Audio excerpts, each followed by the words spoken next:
Ladies, gentlefolks, this is the one. This is the moment you've all been waiting for, and the moment that this man has been waiting to actually unleash since the email came through and said, yes, sure, I'll do it. He is the creator of Spire, of Heart, and your favourite one-page TTRPG that allows you to get reparations against an eager and overachieving golden retriever. It's Grant Howitt, everyone! Yes! Woo! Grant, thanks so much for joining us from the powers of the internet to the studio here in the basement dwellings of the VB. It's an absolute pleasure to have you. Indeed. Hello, I'm coming to you live, or I suppose recorded from Quote my unquote office. live. Quote unquote live, yeah. It was live. It was Quote live from my office. For those of you listening, you can see it's in general disarray. I have two paintings I hung 3 years ago and a wooden skull staff. that's very That's omniscience. Yeah. sick. That's Yeah. cool. That is cursed. Aye, definitely cursed. We always like to start our interviews, Grant, by taking it back to the beginning of time. Back to when mathematics was created. No. Back to when you yourself began your introductions into the world of TTRPGs that we call home. Indeed. What was your first foray into the world as we know it? First taste of silk. I recall it was the night before Games Day 2000. Ooh. Which is before I imagine some of your readership was born. No, No. 1990. Okay, wow. Aye, Well, but- it's just got a young No, but Yeah, thank you. some of We the have some of our many listeners- members of our community. For example, the youngest member of our community, Yeah. Jay. Oh, stop talking about The him. fresh He face, was not even- 2003? He still gets 2004? he still gets Yeah. stem cells in his body. It's not fair. Oh, terrifying. It's horrendous. It was the He's night still got before his booty Games Day teeth. 2000. And so Games Day, which they don't run anymore, it was Games Workshop's big con, basically. Big. Well, sorry, the new lines of Space Marines Yeah, is a no, big con. Warhammer is a con. It's a con. Absolutely. Yeah. And Such a in fact, con. one thing which this camera isn't showing up is the hundreds of miniatures I have currently on my desk. Amazing. They used to run a big convention at the NEC every year, and it was my first time doing it, my first time going, and so we all a lot of prepubescent and very pubescent boys slept above the Games Workshop in Carlisle. Oh where I lived. wow. And so it'd be about 10:30 at night, and I would have been 13 at the time. So 10:30 at night, and some older boys started playing what I learned was a role playing game. They started playing. It was Vampire. It wasn't Vampire the Masquerade. It was Sabat.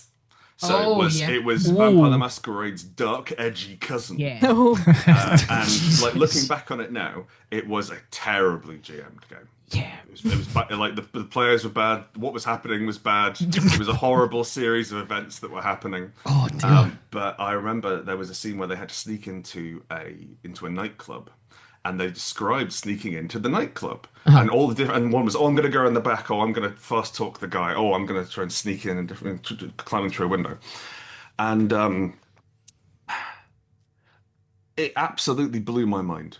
The thought that there could be a game like Warhammer, but you get to just say what you do and pretend, or like a choose your own adventure book, but without the adventure pre-written. Yeah. And so I was absolutely blown away. I was thrilled, and they wouldn't let me play because I was too young. Raging. Oh man.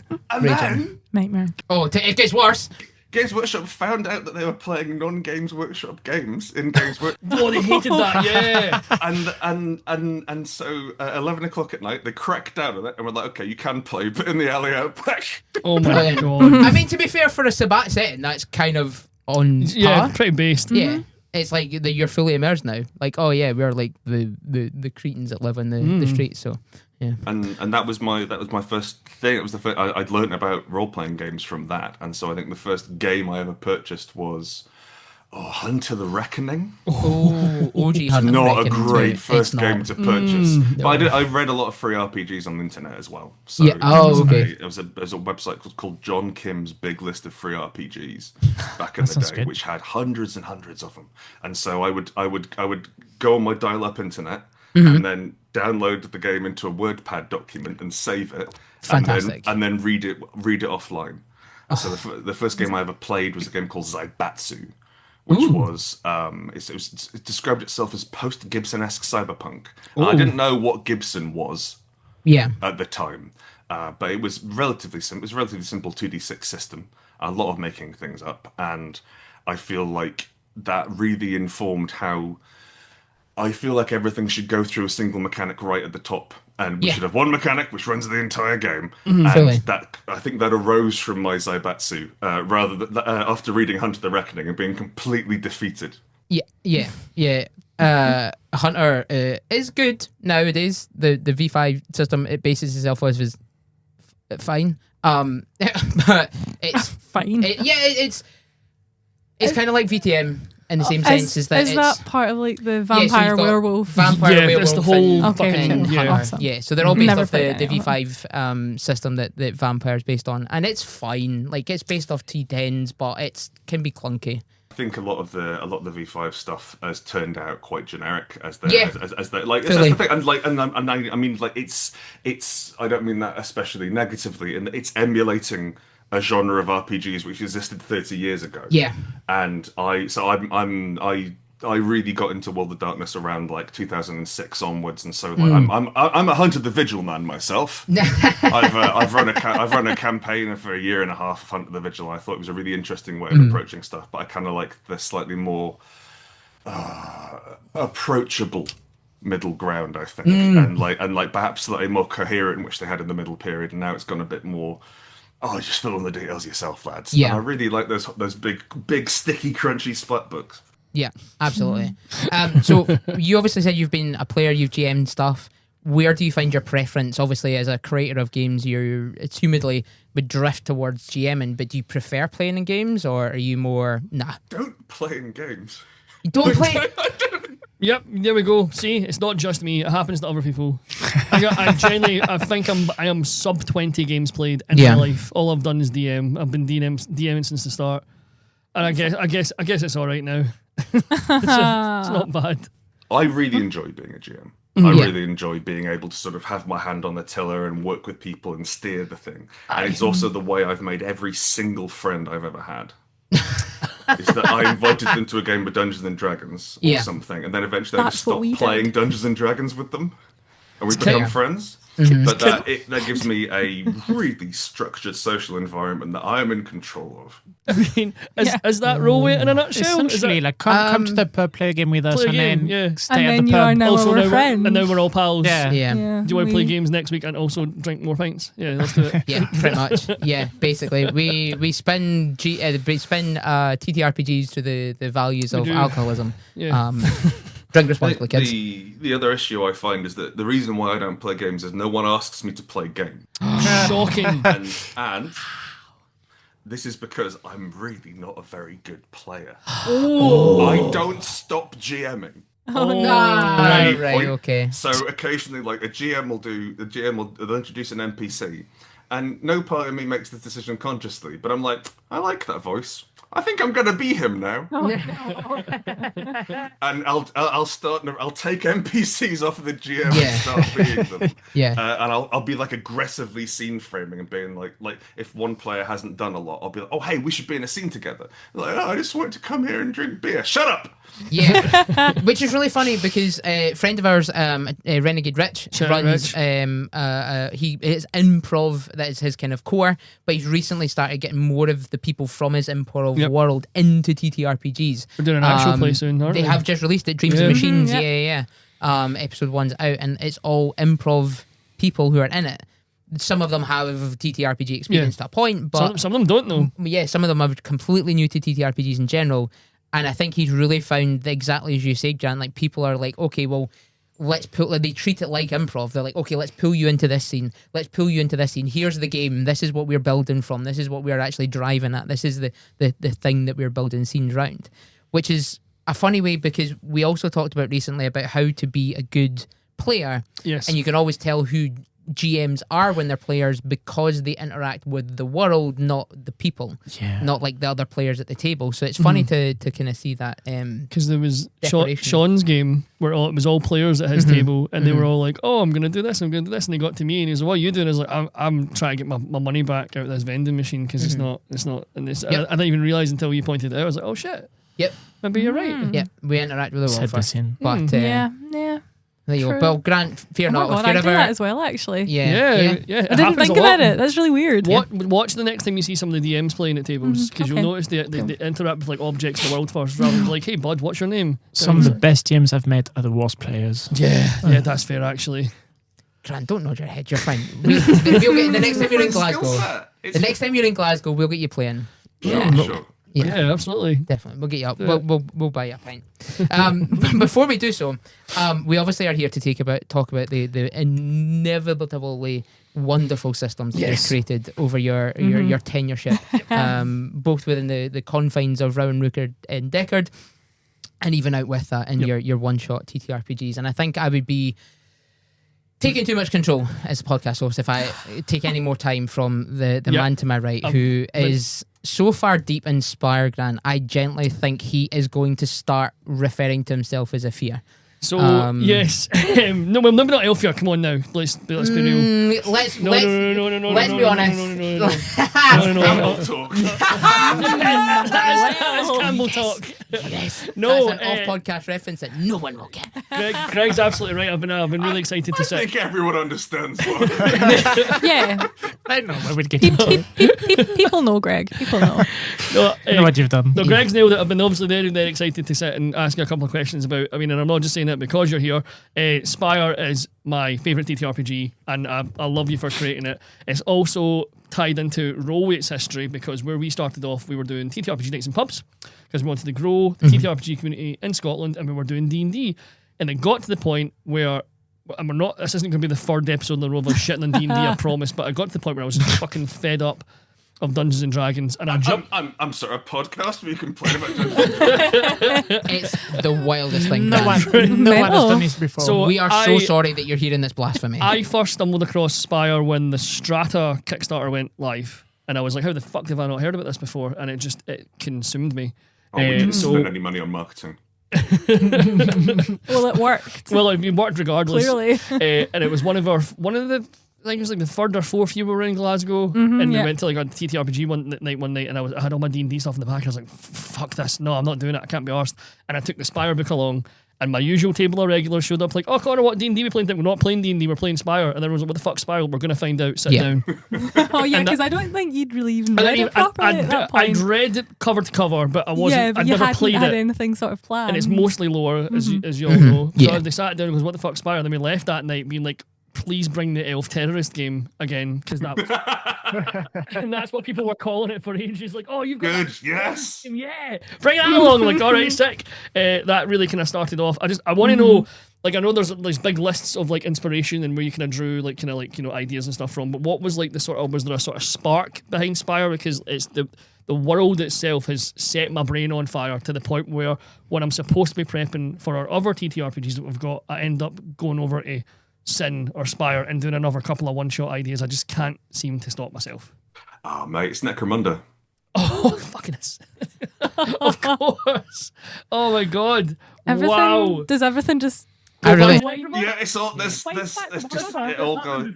Everything trails back to one lead spill in Nottingham in 1973.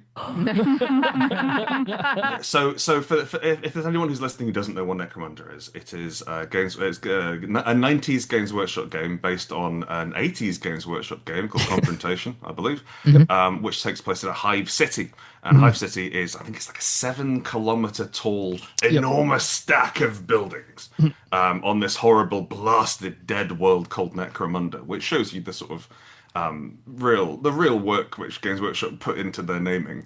So what are we going to call this dead world? Well, we've got this dead city called Mordheim. and we have a race called the Necrons. No, Necromunda. No, I know. The dead guys.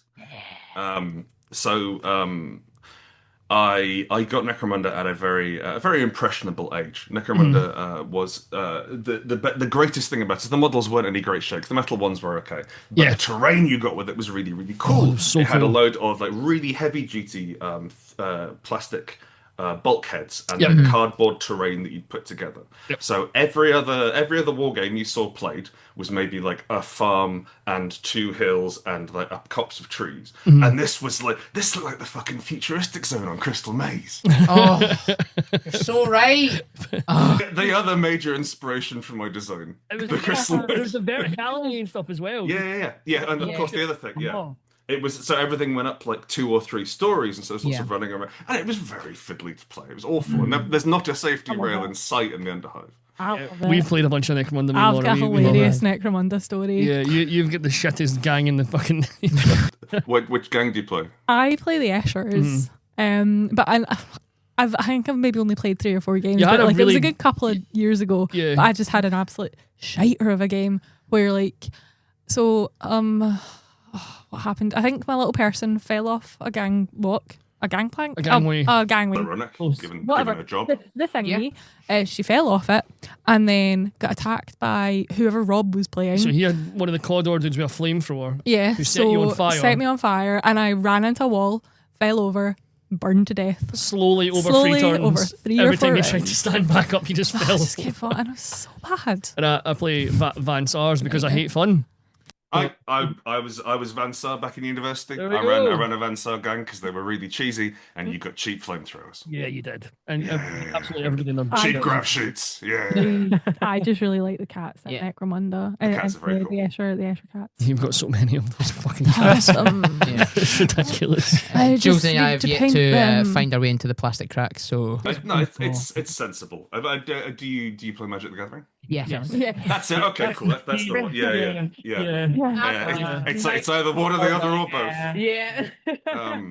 Only have room for one addiction at a time. Yeah, Jules It's and I have much, magic. easier to store Oh. Magic the Gathering. We also Yeah. Magic the Gathering. Well, you have. Yeah, I am patient zero for Magic the Yeah, Gathering. You Greg- infected the Greg greater infected Rowwick us. community. I did. It's all your I fucking think- fault. Yeah. I think you started with me when you were like Bloombarrow. Yeah, exactly. I was Cute like little cute animals. Oh yes, with the rabbit knights and what have you. Yeah, that's Yes, the one. yeah. Yeah. I really Yeah. think that they could they've obviously crossed over with D&D in a set. I would love to see them take Bloomborough and make that like Humblewood. I don't know Okay. if you've seen that, Grant. It's a brilliant little One of them yeah. owls in trousers games. Yeah.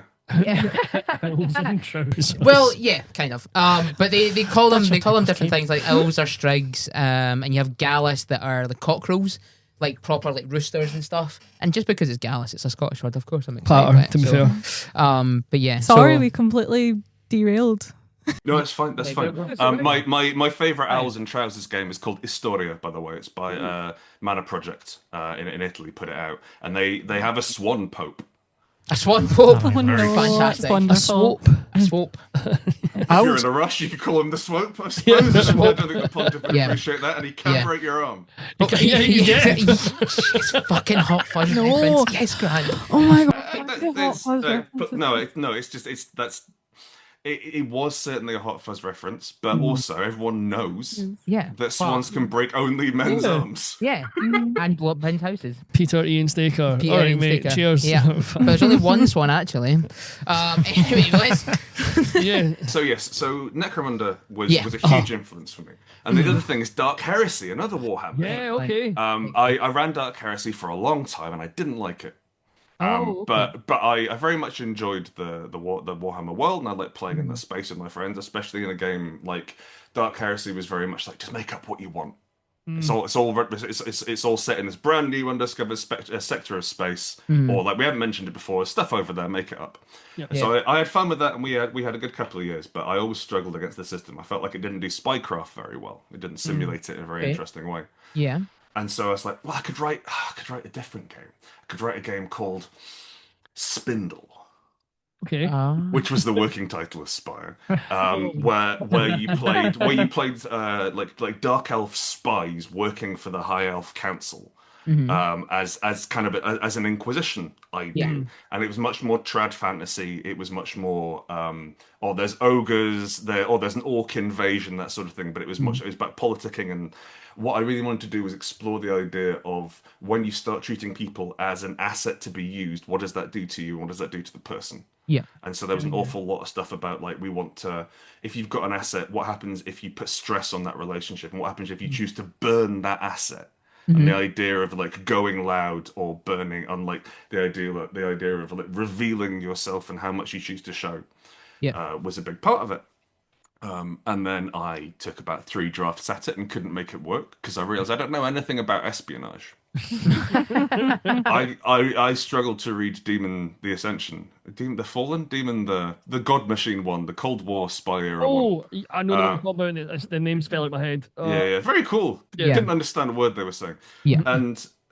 And so at that point I brought in Chris, my co-author, who does not appear on camera. There's almost no pictures of him on the internet. He's an enigma.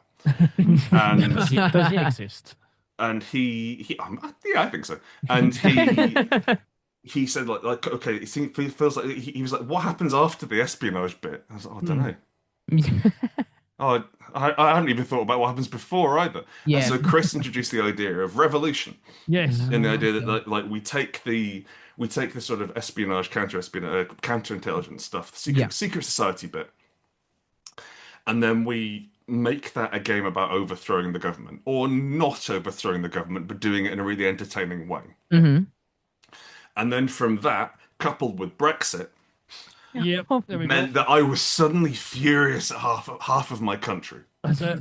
Yeah, fucking preach. Like absolutely like rancid. And Trump got in the same year. Oh, that was a shit year. Yeah. Bad year. It was 2016. Alan Rickman died. It was terrible. Oh, it was It was the bad year. Well, I was in a good mood. one good thing did happen in 2016. We met each other. We did, didn't we? So there we go. Oh, I guess it was worth it then. Yeah, thanks, Brexit Laura was so Connor. worth But it. yes, well, again, I just did again to go back to Spire because I'm gonna get all my Spire out Do you early. think? But yeah, I absolutely love the stress system, and we were talking about it a couple of episodes ago when we were talking about consequences in games because we're all DMs here, and we struggle with, I don't know, not making your players scared, but making them sort of like give a shit or pay attention at a table, because if there's no threat or no consequence of like they'll just do whatever. My example, this is my home game of D&D, which I'm desperate to end. It's been going on for far too long. All the players are really high level. They waltz into combat. They smash whatever they go up against. It's boring for me. They seem to love it, but I'm trying to like play anything else. And I've sort of kind of been using Spire to show some of our, I love you guys, I know you're listening, some of our more unruly players. Like, this is what happens if you fuck up. So you can play the game as much as you want. This is what's going to happen when the game plays you.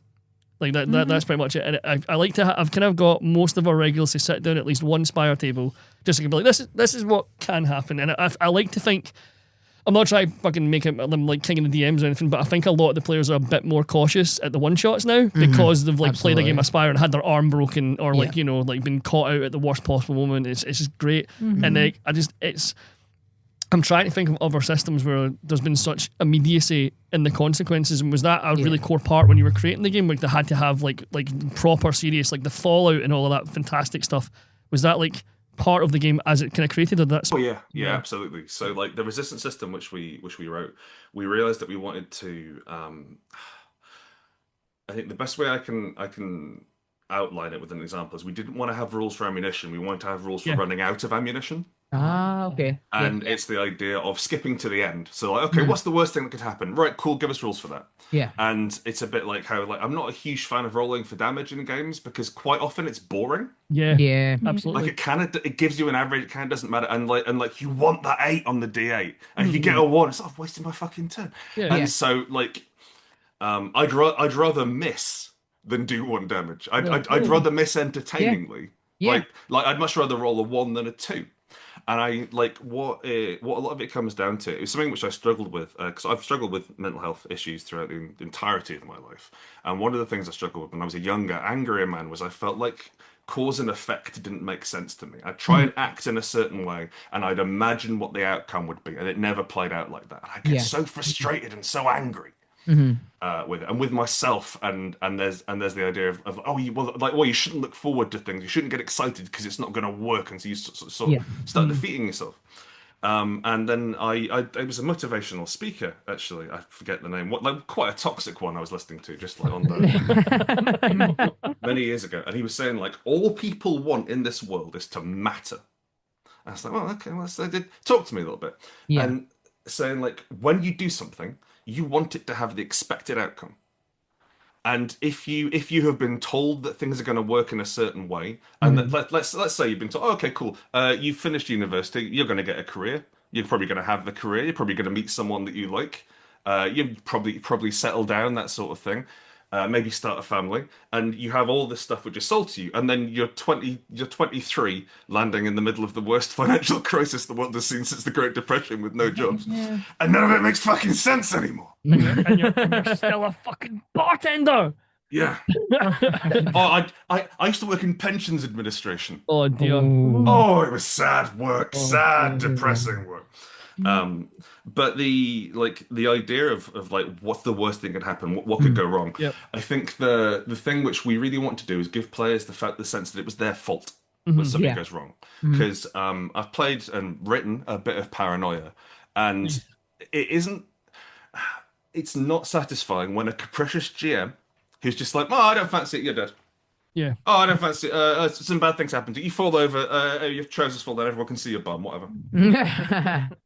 Like that feels dissatisfying. But to give the player an option, like, okay, well, you could take your belt off to hit this guy, but your trousers might fall down if they do.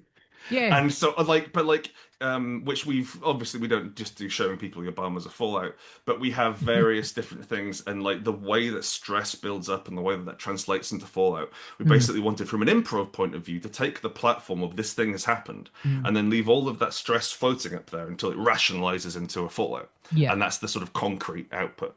Now, I'm not super happy with the Spire system as it stands today. I think it could stand to be faster. Sure. And like sort of trim back some steps. So for the thing I'm writing at the moment for Salt, which is the sequel to Heart and Spire, based in cyberpunk Atlantis, it's got a much smoother way of putting that through. I want to have the fallout, I want to have the stress, but I want to sort of, one of the things I really like about Apocalypse World is I struggle to play it, but I like the way that when you roll the dice, you look at the dice and you know how that's gone.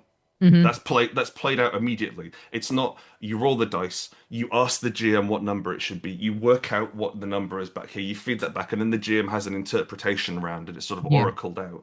I really like the immediacy of I rolled, fuck. And have that something punchy and swingy or exciting happening. Absolutely. I didn't know about Salt. You didn't know about Salt? Oh man, you gotta get my Patreon, man. I've got a bunch of vlogs about it. They're all free. On the Patreon. I didn't know about that. Cyberpunk as well. You love I Cyberpunk. fucking love Cyberpunk. Oh my god. One of the things that we've long talked about this on the pod, we've long talked about a game night, Grant, as well, is that Borg systems are exactly as you say. They are swift, lethal, quick. There's no fucking about. Really. Everyone loves a Borg. It's just you're in. You roll a character in like 6 seconds flat, and then they're going to be dead in the same amount of time. And that's just the concept of the game. It's a big meat grinder. So I think that it's funny how you mentioned that you feel like Spire could be quicker. I think Borg probably takes that to an nth degree beyond. Yeah. So I think there could be more. I think that's the thing. Like Borg's also like there's a lot of abstractions in Borg. Exactly. I think, and we have a lot like Spire and Heart. They're quite gamey. In a lot of ways, in that you're sort of looking at the numbers and playing with the numbers, whereas like you're not really making a decision on like, oh, hang on, I've got 3 hit points. Now, when I get under 3 hit points, that means I power up. No, it's more Borg. Hit the guy with your axe, then die. Yeah. And Spire, I think a lot due to a lot of Chris's involvement in the game, it has gamier elements. It has more playful things, and the idea is that there's 2 parts of a role-playing game, and the role-playing is everything which is in the book. Yeah. And then, you give or take everything which isn't on your sheet. And then the game is something which you should be able to get good at. Yep. And so there's a pleasant sense of mastery to be had. And it's not like getting good at Magic the Gathering or what have you, but like about seeing how it all goes together and then plugging it in. Like, oh man, that was good. It felt good when I saw the connections, then made it happen, and we rolled well, and it was nice. Watching because almost all of the classes have got 1 or 2 abilities where they basically tell the GM, "Shut up, I'm doing this." Yeah. That's a fetish thing. And I've only come to realize that in my older years. But it is very much like you hurt me in the right way. The amount of times players around the table have all sort of been like, "You read your sheet? Have you read your sheet?" Right, and they're like, "Because I'm going to do a thing," and then you do your thing, and I'm sitting there behind the screen like, fuck, what are they doing? Yeah. And it's just What like edge all these- cases you're exploiting? Yeah, and then it's Yeah. like, Yeah. cool, I was here the whole time, so I've got the bomb that you thought they planted. Also, I can tell this guard something, he's just going to believe me, so I'm just going to say that I'm his dad and it's time to come home. And then I'm this, Papa! so I'm going to make, so I'm going to make someone fall in love with me, and I'm just sitting there like, oh, my toys are all broken, and I'm annoyed, but I'm really fucking proud, like, Yeah. you bastards, that's amazing. You did it! They did it all themselves! You didn't have to do anything! I genuinely think that's one of my favourite things about Spire is Just that. hearing me swear from the other side of the pub. Yeah, pretty much. It's the ability that it gives for players to really just Yeah. piss in your conflict. Yeah. It's It's- just, oh, But It's when I so went- nice to be surprised as a GM, and Yeah. as a player, it's so nice to sort of go, aha! But like within those quite like, but basically, it's like I think in a lot of GM-less games or a lot of more modern, like less traditional games, that role would go to the player. It would give the player the authority over that, and we've sort of snuck it around the back, so Yeah. you still have like hit points and stuff. yeah. I think Fiasco kind of has a similar, as you say, Grant. Yeah. It's that surprise mechanic. Is that yes, technically someone is reading the rules and interpreting the dice as the pools as they are, but realistically, you're like, oh, we're piecing this together as we go. I don't know what's going to happen. I think there was one that I played. It was like a News Action 6 version of Fiasco, where we all ended up being cocaine addicts and therefore cocaine dealers, as the dice decided that we were going to be caught by the police and killed because we were caught in the crossfire of a bad drug deal. Right, good. Yeah. So I was like, None of you knew that's where the story was going. no, exactly. That's the magic of it. Yeah, exactly, and that's exactly it. And I think it's something why I'll always, especially people who GM a lot, is play, because as you say, you forget the magic of surprise. You are the one that enjoys giving people the surprises. You like totally. seeing the reactions of players on their Yeah. faces of going, "Oh my fucking god, it's whatever." But Oh, you it's forget pure dopamine. I love it. Yeah, forget yeah. the other side Fizzy. of it as well. Is that realization moment of going, "Wait a minute, this means that means that." Yeah. Holy shit! I've read these books so many fucking times, Yeah. and like almost like without fault, someone will be like that. Yeah, there's a body in there, and I know what it is, and I'm like, what the fuck? Show me that sheet. Oh fuck, you can do that. And it's great, and I love it, and I'm annoyed at the time, but I'm also Yeah. like, you guys, you're so clever. Look at you go. It's fantastic. Nice. Oh, I love it. To separate your skills and abilities, Grant, you obviously, as we mentioned in your intro, have a plethora of one-shot TTRPGs, Yes. the games that we as a community who run effectively exclusively one-shots, one-page TTRPGs are just like love them. pure ammunition for us. What got you to? Is that just like, oh, I've kind of had half an idea? It's not really worthy of a full book. I'll just scribble it and punt it on whatever. How fucking dare you? Listen, You invite me on you invite me on this show. And you To drag my slander- talent through to the filth. slander D&D and Oh, what the fuck is happening? Oh, when the Dice Illuminati hear about this, you're toast, pal. yes, You're in the ground. I am a Campbell. I'm a Highlander. Bring it on. You're saying Wait, something yeah. like Jason Statham's Big Vacation. Exactly. An entire book. Do you think that needed like 30 page, 50 page? Yeah, In- That's an elegant coffee table book. yeah, fully. Just like most of its pictures. Needs two expansions. You know, Yeah. both of them fully crowdfunded. Yeah. Bryan Cranston's big expansion. Who also is bald in Thingme and Mhm, yeah. Breaking Bad. Yeah, there it is. So in terms of what I started doing one page game. Yes. No, sorry. So I had the Patreon for a while. I moved Uh-huh. around following my partner's work. My partner used to work for the Guardian. Okay. Back before it was, from what I can tell now, an anti-trans rag. Mm. But you know, in this, I'm gonna say approaching its heyday. Yeah. Maz worked for them. And so we moved to Australia for a bit. We were in New York for a bit. Sort of followed around their job, which meant that I couldn't really do regular work. Yeah. It was either illegal or very difficult. And at the time, I was a games journalist. I used to write for various magazines and websites and stuff. And all my connections were on the other side of the world, so I couldn't very much go to Piccadilly for a preview. And so I set up a Patreon. And I started doing games on there. Yeah. I didn't know what the hell a game should look like. So the first 4 or 5 games out of my Patreon are about 35 pages long. And they're all more of what you consider like a short form RPG. Yeah. But you'd still probably buy in a shop, but it would be a WEA5 one. Yeah.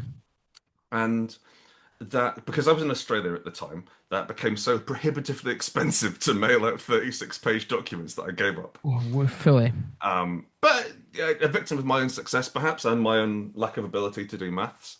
But we retired the Patreon. We were doing we'd done Goblin Quest. Maz helped me run Goblin. Well, Maz basically ran the Goblin Quest Kickstarter while I wrote a book. And so we'd had a bit of success and we'd got a little bit more momentum going behind it. I think Chris and I were working on Spire at the time, and we were like, okay, well, I want to do more. I want to try and come up with some more. I've got too many ideas. And Matt was like, well, how about you just do one that's one page, and it's only ever one page, and then you can have the back as well if you want. And what does that do for you? It's just because it's the perfect blend of apparent laziness and lots of hidden work that I've built my career on. It feels like the epitome of when your English teacher, you said you will amount to nothing. It's like, yeah, fucking watch this. Watch that. I'm going to amount to nothing 100 times in a row, buddy.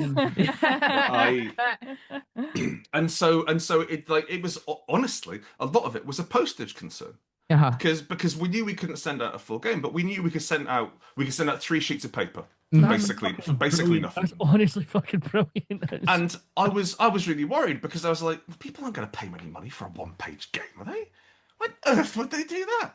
And people have, because it's really nice. Because it's like we sell the physicals now, so you can get them in collections or what have you. But also, I think people want there to be more things they like in the world. And the longer we go on, the more sort of decrepit and nightmarish the entertainment industry seems to become until it's one old man. It's one ragged paedophile yelling from the top of a hill. Owns everything. Which kind of feels like a full circle moment to Warhammer, because is that just effectively the origin stories of the God King Emperor? Don't slander the Emperor in front of me, Greg. I've said this before. Don't well, I'm doing it. I've just done it. Oh, Jesus. June is the origin story of 40k. Oh, of course. Yeah. Of course, because he got high on spice, and that's why he's now sat on the throne. Yeah, that makes sense. So I started doing it, and as I said before, the old man stuff, people wanted to support this. People were excited to take, to see something which they liked and go, yeah, I want more of that. I'll give you £5. Yeah, sure. And it's the names alone, because you hear the names of some of these things, they tell you everything you need to know, because you guys have been playing loads of now. Yeah, so the last one I ran was Sexy Battle Wizards. Coming up to me asking me, why is that? You're sexy, you're battle, you're a wizard. What else do you know? And then people I'm sold, I'm sitting down, let's play that. That sounds great. I've got to say, Jules, great to hear it in French. What is it in French? What is Sexy Battle Wizards in French? Give me a second.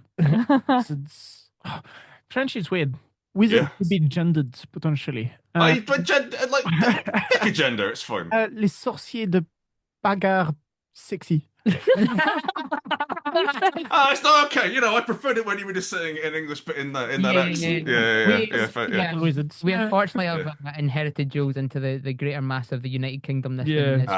The French has started to drop off. Yeah, we tried as the old alliance to retain it, but I moved here long enough. They can kick me out. Exactly. So True. We're doomed. I think there is a desire. Certainly, I have a desire to make the games as exciting and clickbaity, because I've given you the whole thing. It's there.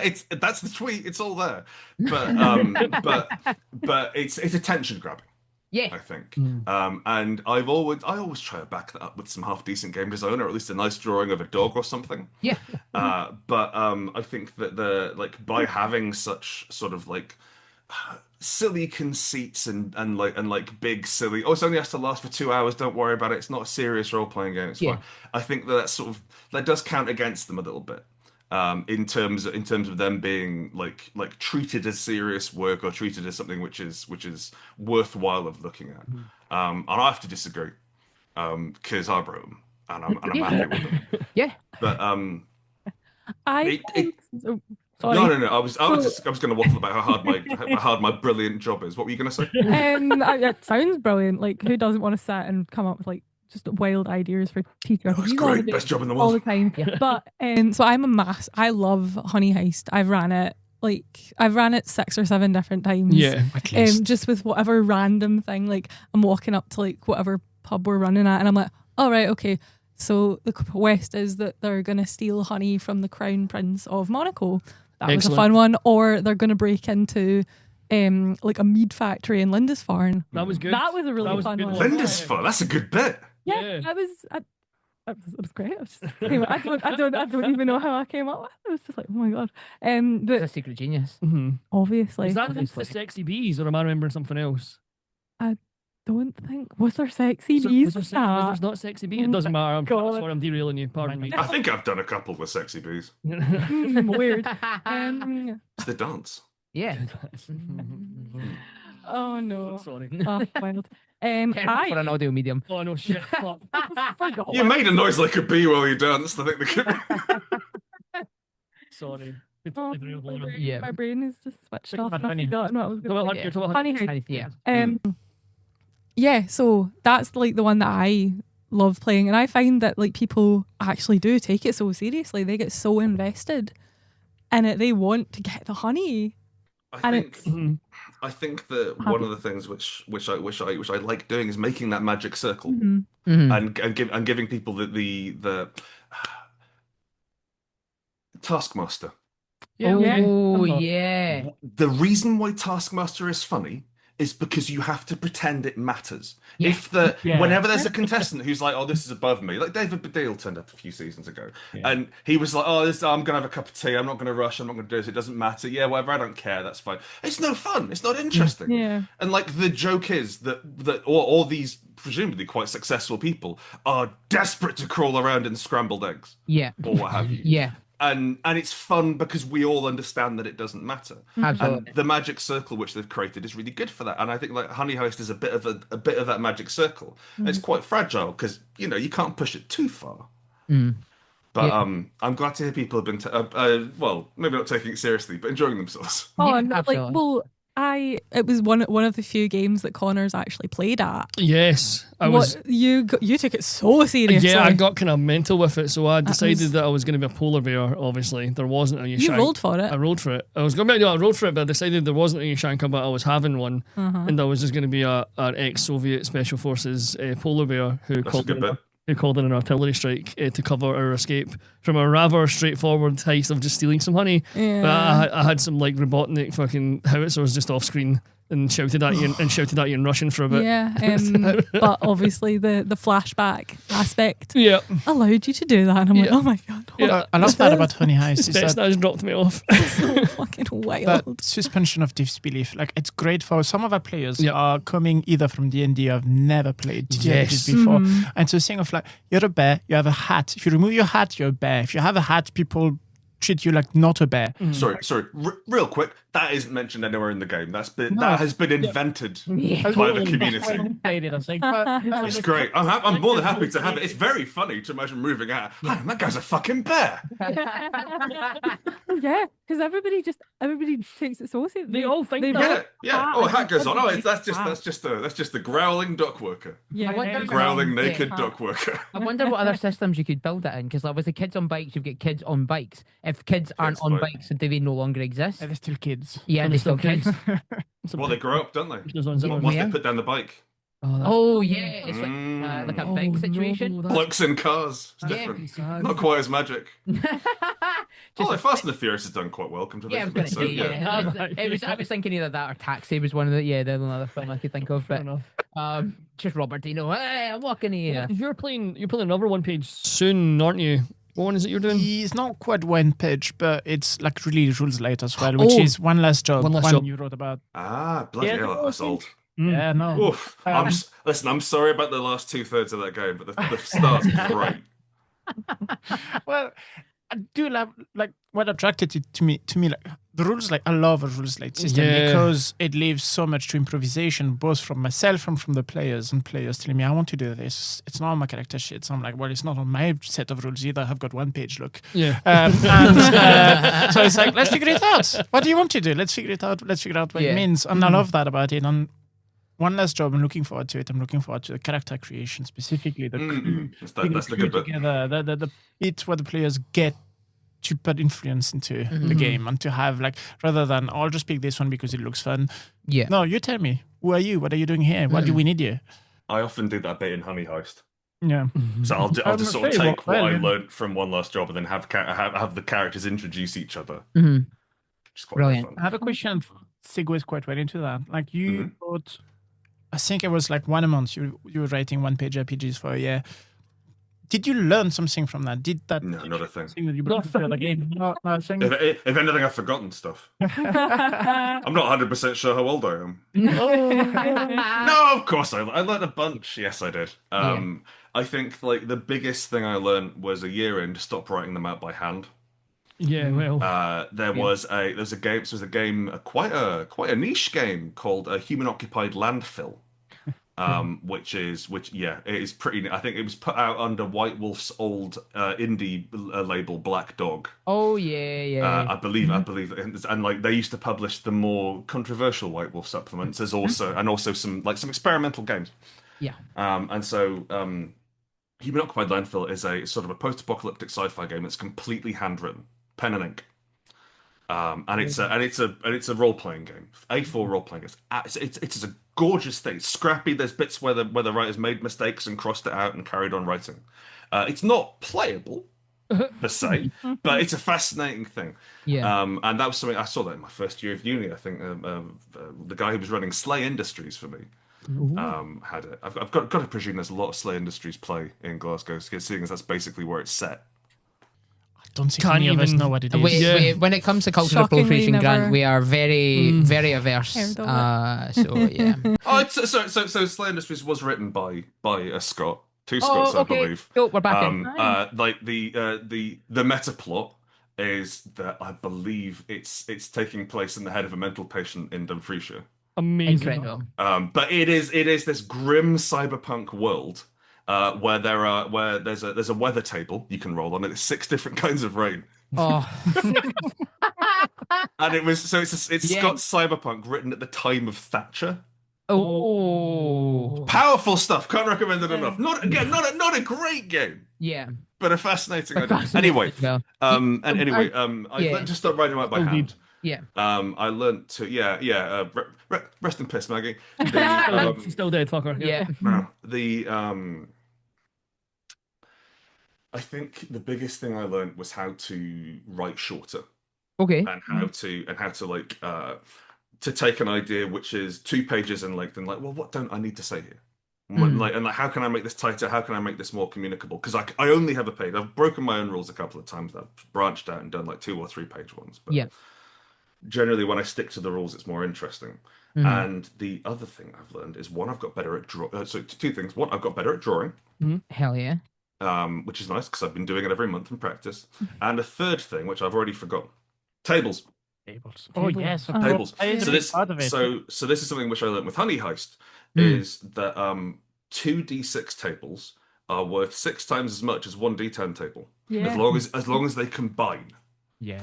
So like if you roll on a table multiple times, or if you roll on 2 tables and mesh them together, that means that you get an interesting combination of things.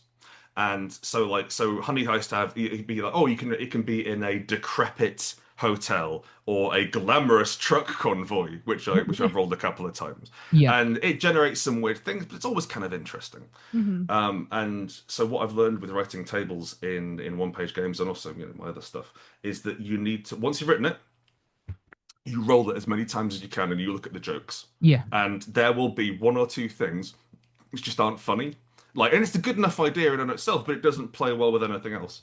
And so if there is a random table in one of my games, I've probably rolled it and played it off again. And no, not it. No, that is a lie when it comes to everything is tables. This is a convention exclusive product because we were playing with some ideas. Everything in this book is a table. Included like let's play an RPG. 1 to 4. Yeah. Everyone else wants to play D&D. Yeah. 5, you buy a game from a small publisher but never actually get it to the table. Or 6, you play everything as tables. That's fantastic. I feel slightly called out by the second to last one there. But there's also, I need to touch on this because it's been eating away Yeah. at me. We were in Ancient Robot in Edinburgh not too long ago. Shout out Ancient Robot, shout out Dougal. Best best game shop in the country. It Yes. really is. It's like a game Dougal shop. is just- So we were talking to Dougal. Dougal obviously can see me coming a mile away, so Yeah. he clocked me coming in the door with Laura Shing. and was like, "Oh, here's Connor. I'm going to go over a bunch of TTRPGs." He gave me something you've written, and I think I dreamt it because I can't find it anywhere online. Yeah. It's like a bunch. So he's like, yeah. I think Grant left this just to mess with us because we don't have it's not on the stock. We can't sell it. We've not got like a price on it. But it was like weird Renaissance era magicians doing a heist in Las Vegas. Yeah. What's it called? It's Al Pacino's 11. Is the name. Awesome. That I knew is. it was real. I thought I fucking made that up. That is the most high concept bullshit I've ever put out. It's almost unplayable. So that was a book that is one of my one-page games, and it is 36 pages long. Brilliant. It's a chap called Daniel Lavery. He used to write under the name Mallory Ortberg for an outlet called The Toast. And I think he's got such an incredible turn of phrase. I'm so he's done the best piece of work he's done is a review of the Untitled Goose Game for the Switch. Just really incredibly elegant prose. I think one of the best writers that we have alive at the moment. I'm so glad I'm answering that now because me and Dougal were both like looking over this thing like it was some sort of relic from an alternate timeline. Like, is that how that's come from? No, it's available as part of a £30 There we go. bundle. It's Cool. fine. We didn't know. It's free to download. You can just type it into the. You can have the There you PDF. go. Coming to a roll near you. I was doing team ups. I was doing team ups with people, and I wrote to Dan, and I was like, "Hey, I saw you play Warhammer. Do you want to role playing game together?" Yeah. And then 6 months of absolute silence, and he was like, "Yeah, sure, okay." And he is the only other dork I've met who, when I say it's like, "Oh, well, it's like it's like a commedia dell'arte from 17th century Italy," and he's like, "Yeah, I know." Yeah, like Frasier. Yeah, I know. And so just the pair of us had this. So the pitch for All Pacino's 11 is it's a modern day heist, maybe 90s. Yeah.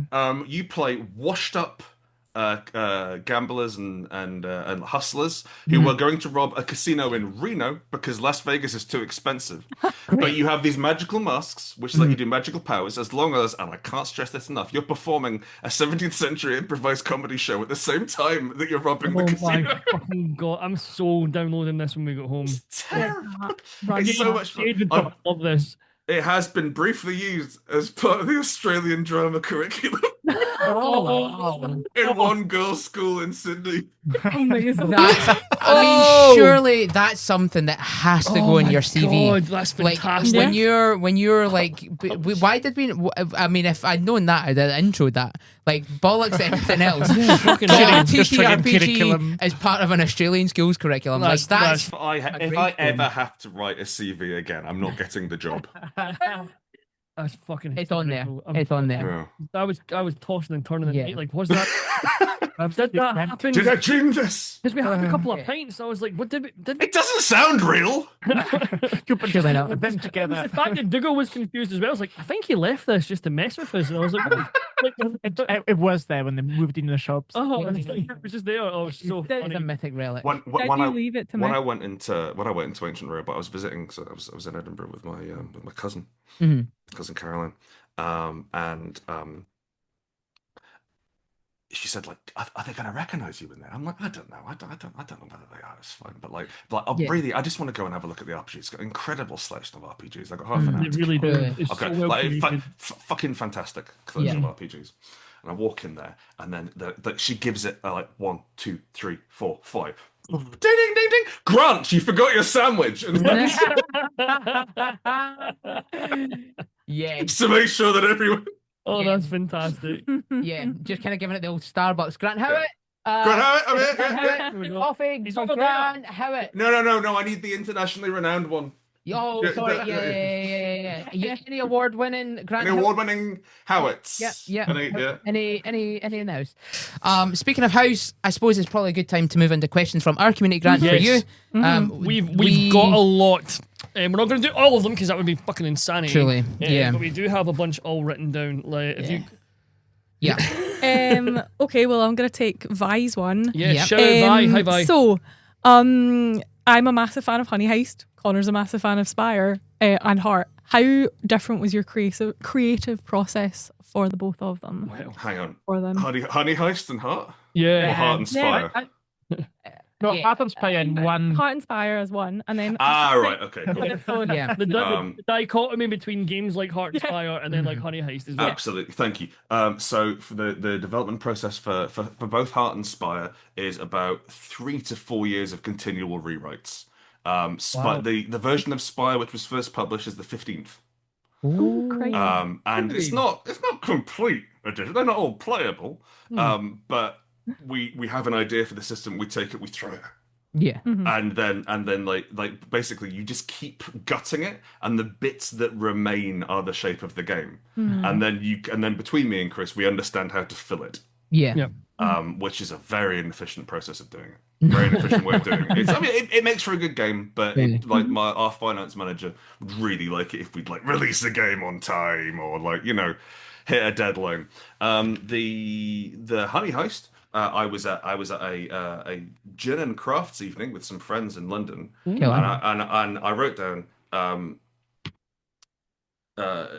it's HoneyCon 2017. You are a group of goddamn bears. You're going to steal all the honey. Now get in the van that we have specially modified so we can drive it without having thumbs. I think it was maybe about like an hour and a half small work. So awesome. From that, so that was that very much, and I ripped off Lasers and Feelings, but made it slightly easier to understand. Lasers and Feelings is great. Yeah. Wonderful. I always used to, so whenever I used to give like lectures and stuff at game design things, I would always run Lasers and Feelings as an example of this is what a role playing game is. Yeah. Because I think it's the smallest possible version. Yeah. But still works for a crowd and still has a very simple way of explaining. Absolutely. I like Lasers and Feelings a great deal. Someone's called it a honey heist hack. Which I was... I assumed when I looked at it, I have it as well. I've not run it yet. Yeah. Based on feelings, but I assumed it was Honey Heist. No. I lifted that from Daddy John a long time ago. Yeah. I'm glad to know it's the other way. But let's just start telling folk it is though, right? No, We'll perpetuate it. It's fine. I'm lazy on feelings. It's the OG. I'm going to take Claire's question just because it's a Star Trek reference. Shout If I out, can. I don't get it. Go on. She says Spire sometimes makes me think of the Kobayashi Maru, as players are often put in a scenario where there are no right answers. Was this a theme that you deliberately set out to create with Spire, or was it something that you obviously mentioned previously was part of the development writing process? That's me and Chris. We really like it when bad things happen to us in games and when we get to do bad things to players. Hell yeah. And not as a sort of, oh, you've displeased me and it's Tuesday, I shall immolate you and all your children. But more sort of like, oh, you shouldn't have gone in there. The best example I give of that is for every major villain in Spire, if they have them, we detail the ages and names of their children. Yes. Fantastic. I love that so much. Yeah. Oh, so and we never want you. We are never saying, as GMs, I want to run a game where you abduct someone's child and kill it. Yeah. But what I want to, or even threaten it, or even use it as bargaining. What I want is for that discussion to happen. And like, well, we know where his kid is. Should we? No. Oh, But you, and I think that's part of what happens when you start treating people like things. Things with Spire. It's like we wanted to like Spire is mainly about leverage and which leverages are you willing to exploit, and like having like you have to do something horrible. Yeah. And you are also you are by default a religious zealot, and you are by default a punished underclass. Yeah. And so if you want to make change, you're going to do something horrible. Just because society is set up to stop you from getting what you want easily, and it means that it's exciting, I suppose. Yeah, absolutely. Jules, you have one. Laura, do you got one? No? I've got another one. There's so many. We have loads. I got one from Shona, which I wanted to know as well. Yeah. It's like if you had to pick an elfier name, obviously these horrendously triple, quadruple barreled names, what would your elfier name be?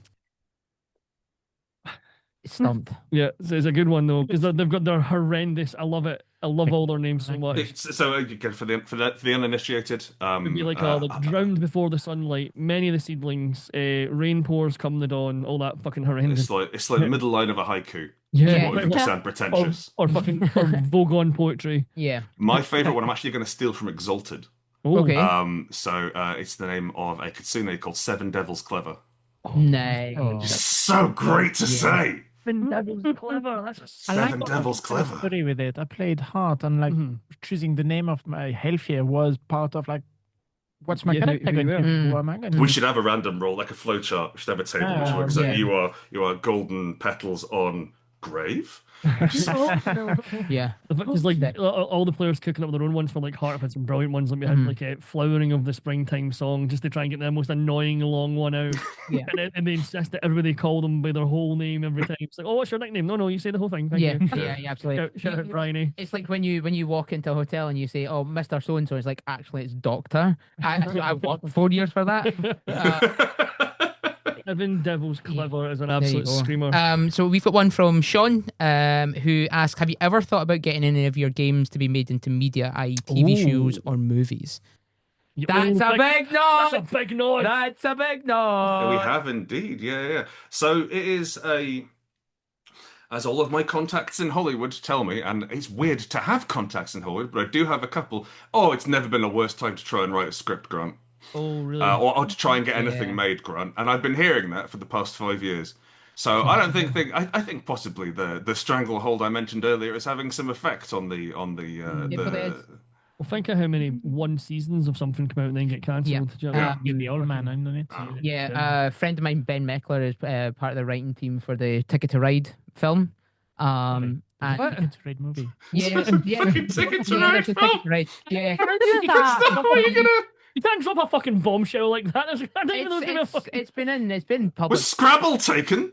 It's been public for ages. I don't know No, what I freaking knew Catan one. that, and I heard Yeah. the Catan one as well. Yeah. There was like a Really cat film. Apparently, Yeah, I hate this. Yeah. I'm not. Oh Jesus. yeah. Oh my god. I'm just Is waiting Chris for the Pratt in Go it? board game. Are Of you course he better? is. Okay. No, I swear I will phone Grant. Like, I will phone Ben immediately and be like, "Do not put Chris Pratt in this film." He plays the train. If it's Like, Yeah. I keep saying Spire. Like, I would love to see the world of Spire Yeah. animated, especially like in a style. Interesting. Okay. Interesting you'd mentioned that. Huh? Like an animated TV Yes. show. Grant, don't Absolutely. fucking do that to me. Jesus, I got really high. Look, dude. Okay, so here, full disclosure. People are trying to get one made. Yes. amazing. But imagine how hard that is. Yeah. We've done some. We were in talks last year for a Heart animated thing, which didn't go anywhere. We've been knocking around some ideas for Eat the Reich, doing a film for that. Ooh, yes. So like I am interested in that. I find the whole process of licensing, like, how can I put this? Cellularly disgusting. Yes. Okay. Yeah. Yeah. It's like there is like some people found my thing. Some people like the thing. They found that they got the right. Like, holy shit, this is a great idea. We bet they haven't sold the IP. We'll come and talk to them to do that. And so we've got cool people there. We're kind of cool. We've made a thing that's nice. And there's a bunch of fucking rent seekers turn up. Yeah. And want to get their beaks sufficiently wet because they happen to own a fucking building. Yeah. So there are some challenges around this sort of thing. Yeah. But we are interested in. That's amazing. I mean, like a love I'm interested in having it anthology now. sort of thing. Oh, that'd be Yeah, fun. because that's all independent as well as much as Netflix own it. And Yeah. fucking Netflix Yeah. is pretty scummy. Yeah. Fucking Eat the Reich as well. My God, have we not talked about that yet? We're at the end. I'm Yes. derailing. Holy shit. I Sorry. think we are getting close to the end, so I think this is quite a perfect question from Erin. Grant, you mentioned obviously earlier in the interview where you much like most of us as millennials dealt with mental health issues over the years. She says, as a creator, burnout is a common thing. What do you do for yourself to help get you through it or help undo the effects of it? I have such an incredibly supportive team around me. Yeah. I have so Maz, who I mentioned earlier, my partner, Big brain the size of a planet, incredible mind on him, and have run our business beautifully for years until we had enough money and they had enough time to hire some other people, which maybe we could start doing that. So now there's 11 of us, 9 of us are full time, and we are all able to do the things we're good at, which is nice. Which means that I get the chance to write games more often, and I get the chance to look over someone else's design and go, "Oh, have you thought about this? Have you thought about these 3 things?" And then let them go off and do that. And I still get some burnout. I still get some. If you really throw yourself hard into something, then it takes a lot out of you. But I've managed to build I have in some small part I have built, and also the incredibly generous and skilled people who work around me have built a system where if I don't want to do something, I don't do it. Oh, and which is a wild position to be in. Fully. And like it's a tremendous thing. But yeah, so like if you want to try and avoid burnout, job one, you want to try and be born white. You want to be over 6 foot tall. You want to be a male and look like one, if you know what I mean. Yeah. That's much easier. Yeah. Honestly, I've been running this shit on easy mode aside from the mental health. I'm quite literally my own worst enemy, you know. Oh my goodness. So yeah, like I don't know. I don't think I can really speak from a very useful position on burnout. It's like asking Taylor Swift how to record an album. It's like it doesn't. I'm not comparing myself to Taylor Swift and saying my life isn't hard. Yeah.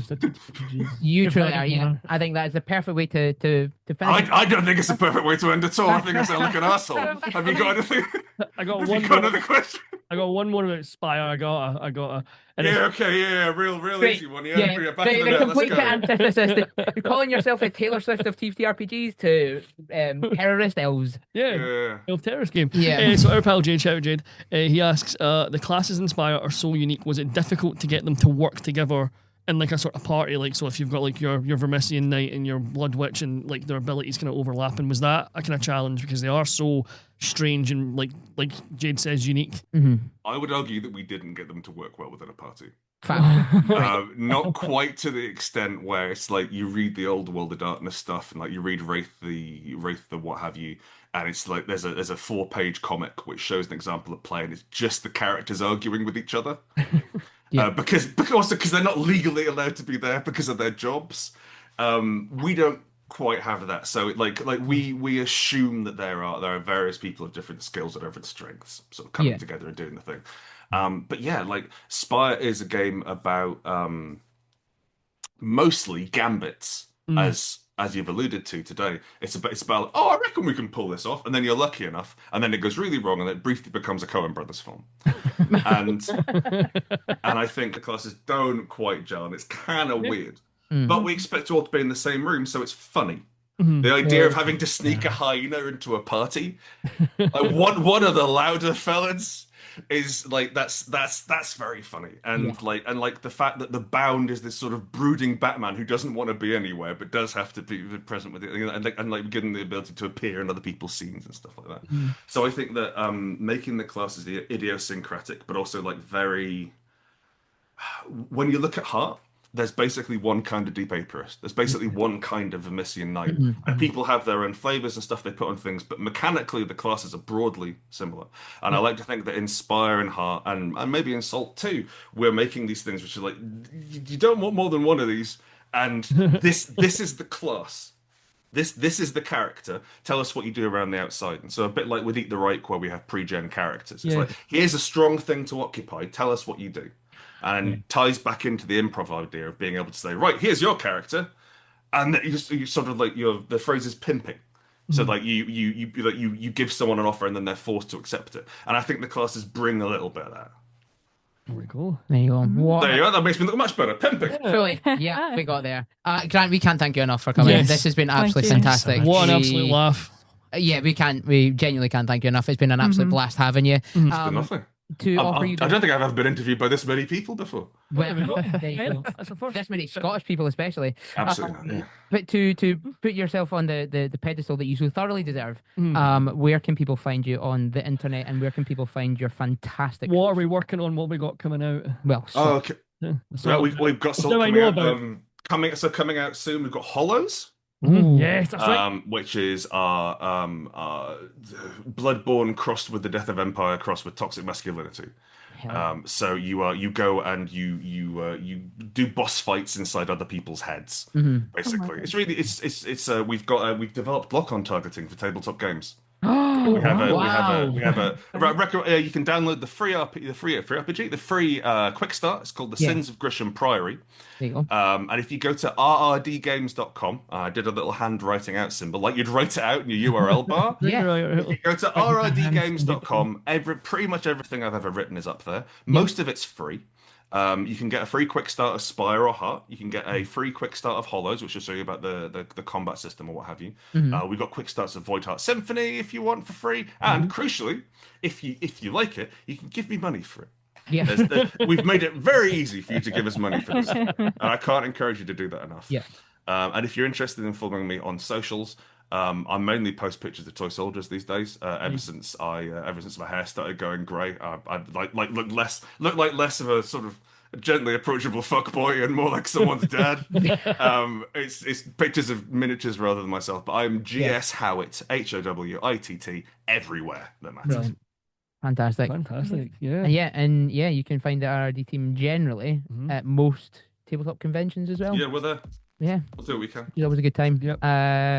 Grant, thank you so much. Yeah, thank you. It's Thank a you pleasure. for coming on. Yeah. Again, just one more time, thank you for creating so many fantastically unique, creative, and just evocative RPGs. Oh, this pedestal's starting to chafe. Can't hit with- Oh, let me get off it. But troops, there you are. There we go. The lovely Grant Howitt. Bye.